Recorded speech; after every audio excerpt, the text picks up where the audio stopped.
My grandmother left me everything in her will, so my family tried to have me declared insane. Grandma Rose died on a Tuesday. By Thursday, my entire family had transformed into grief-stricken angels of mercy. Suddenly, everyone remembered how much they'd loved her, the same woman they'd dumped in a nursing home and visited twice a year. I was 23, fresh out of college, drowning in student loans. I'd spent every weekend with Grandma for the past 5 years, playing cards and listening to her stories about running her textile business back when women weren't supposed to own anything. She was sharp as a tack until the end, despite what my family would later claim. The will reading was a bloodbath. My Aunt Linda nearly fainted when the lawyer announced I'd inherited everything. The house, the business, the investments. We're talking $2.3 million.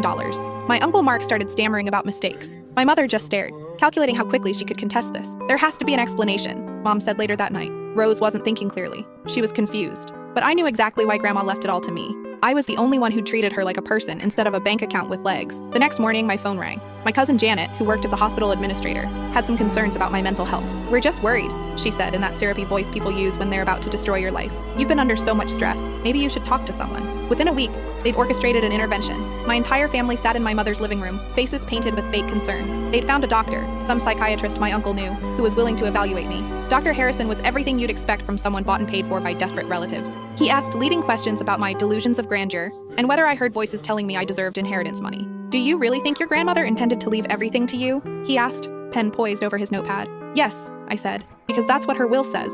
He wrote something down, probably noted my defensive behavior. But here's what my family didn't know. Grandma had warned me this would happen. "They'll come for the money," she'd said 6 months before she died. "They'll try to say you're crazy or I was senile. That's why I'm recording this." She'd made a video, fully lucid, dated, with her lawyer present, explaining every decision.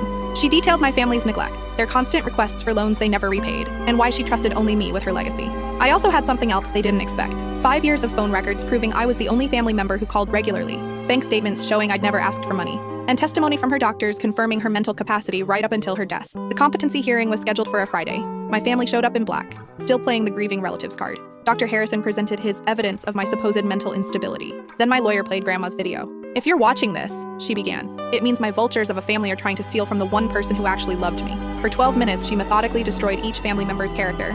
She mentioned my aunt's gambling problem, my uncle's affair, my mother's shopping addiction, all funded by emergency loans from Grandma's account. The judge looked disgusted. "This court finds no evidence of mental incapacity in the beneficiary," he ruled. "Case dismissed." As my family filed out, my mother grabbed my arm. "You'll never be part of this family again," she hissed. I smiled. "Good, I'm starting my own." I used Grandma's business to create a scholarship fund for first-generation college students. The house became a transition home for young adults aging out of foster care. Last Christmas, I hosted dinner for 12 people, my chosen family of friends who'd stood by me. We toasted Grandma Rose, who'd known exactly what she was doing when she picked the one granddaughter who visited her because she wanted to, not because she had to. The rest of my family sent a Christmas card. I used it as kindling.